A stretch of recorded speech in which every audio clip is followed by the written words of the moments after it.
This man right here is named Joseph Stalin. He is the former communist dictator of the Soviet Union. And in regards to what he thought about the topic of elections, well, he was once famously quoted as saying this: "Those who vote decide nothing. Those who count the votes decide everything." Now, there is some debate about whether that quote really came from Stalin or from somebody else within the Communist Party, but regardless, that appeared to be the general sentiment regarding elections within Communist Russia. And you know what? It appears that there are people in this country, meaning right here in America, who are taking that advice to heart, specifically by working overtime not to influence who people vote for, but rather how the underlying election system actually operates, by influencing who actually counts the votes. And of course, just like everything else in the year 2022, they're doing this under the banner of making the elections more fair, more democratic, and more equitable. Now, to be specific, I'm referring to a big money liberal operation which is ready to spend about $80 million in order to determine how local elections throughout the entire country are run, which might sound like hyperbole, but it's not. In fact, let's go through it together.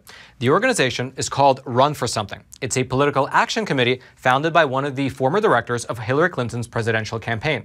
And just as a fun fact, this group was actually created on January the 20th of 2017, the very day that President Trump was inaugurated into office. And on their website, this group is unabashedly progressive. Here's in fact how they describe what they do. Quote, "We provide a safety net for new and exciting progressive leaders at all stages of their journey, helping them run efficient, strategic, grassroots-driven campaigns while feeling supported throughout the process." And so essentially, Run for Something helps small, typically young progressive candidates run for local office. Their specialty is down-ballot elections. So these are campaigns for things like state, city, county, municipal, and other local offices. Their aim is essentially to get progressive candidates elected into smaller offices across the entire country. And it appears that they have been rather busy, given the fact that on their website, they claim that since the year 2017, they have recruited nearly 100,000 people across all 50 states to run for state or local offices. However, it looks like this organization is getting a little bit, you can say, creative about how exactly they are going to help these candidates.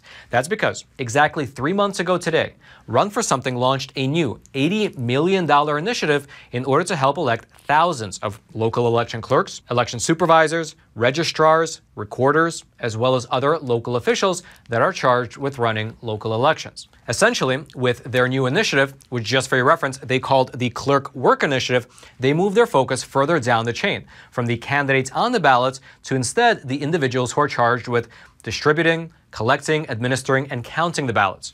And in terms of their justification for doing this, well, Ms. Amanda Littman, who is the former Hillary Clinton campaign staffer, and she's the founder of this whole organization, she said that if they don't do it, well, people like Steve Bannon might just move in. Here's specifically what she told the Washington Post, quote, "You can influence quite literally who is administering elections. If we don't do it, we are absolutely going to regret it." Now, there is some truth to what she said. Steve Bannon did say back in December of last year that there is a volunteer movement of conservatives looking to get involved in elections. Here's specifically what Steve Bannon said back in December on the subject, quote, "We are going to take over the election apparatus. American citizens that are volunteering, they are going to volunteer to become a precinct committeeman.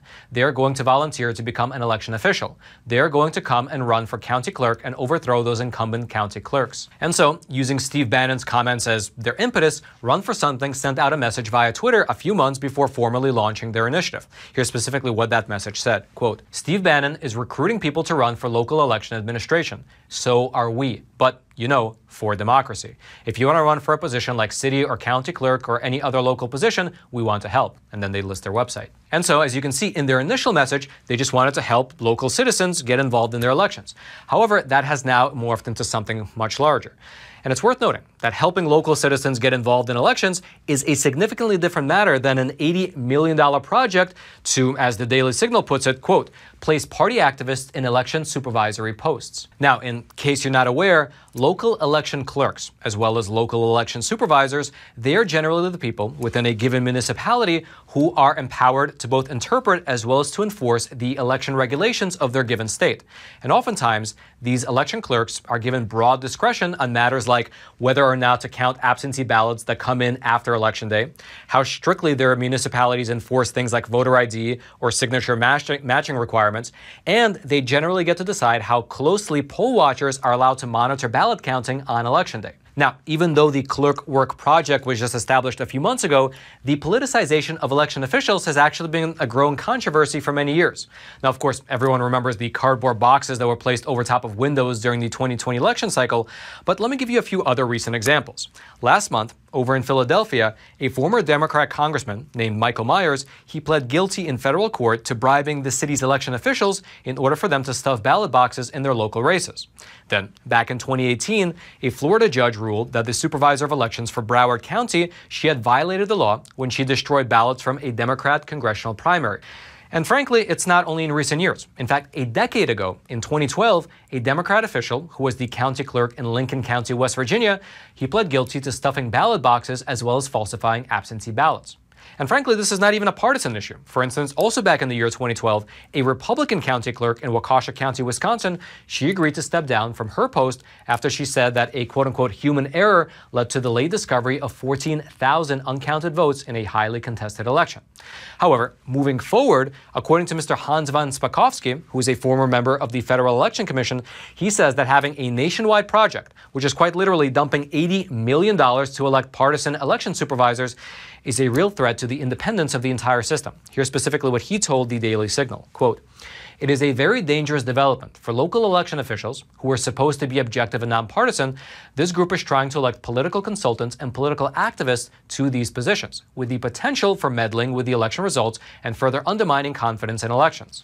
Now, if this tactic seems a little bit familiar to you, that might be because what the Clerks project is trying to do in regards to election clerks resembles quite closely what George Soros did with district attorneys. Specifically, George Soros funded the Justice and Public Safety Super PAC, which then gave large donations to the campaigns of liberal DAs across the entire country. And the reason that George Soros decided to target district attorneys, well, here's how Matt Palumbo, who wrote a book about George Soros, here's how he described it to me in an interview just about a month ago. Well, the easiest way to get policy reform done, because if you want, let's say, less bail, more lenient sentencing, you want these criminals prosecuted and these not, I mean, to do that through legislation is quite a process. You have to do everything individually. You're going to get a lot of opposition. If you elect a DA, they have total autonomy on all those things. So it's just, hey, I want the law changed. I back a guy who wants to change it exactly the way I do. He goes in, he changes it overnight. And so you see, it appears that just like George Soros, who bypassed lawmakers and put into power the enforcers of the law, this liberal organization, Run for Something, is bypassing the changing of election laws. They're bypassing Congress and all the different state legislatures, and instead they are focusing on getting into power the people who are responsible for actually implementing the election laws. And in terms of where this money is actually coming from, well, we were not able to trace the entirety of the $80 million, but according to their website, some of the big donors include LinkedIn, Onward Together, which was founded by Hillary Clinton, Act Blue, which is a group devoted to electing Democrats nationwide. You have Alphabet, which is, of course, the parent company of Google. You have Apple. You have Mark Zuckerberg's initiative, among a list of many other donors. If you'd like to read more about this Clerk work project, as well as what type of impact it can have on your local area, well, I'll throw several links down into the description box below this video for you to check out. And all I ask in return is that you take a super quick moment to vote with your finger and smash that like button so this video can be shared out to ever more people. And also, if you haven't already, consider subscribing to this YouTube channel as well. That way you can get this type of honest news content delivered directly into your YouTube feed every single weekday. And then until next time, I'm your host, Roman from the Epoch Times. Stay informed, and most importantly, stay free.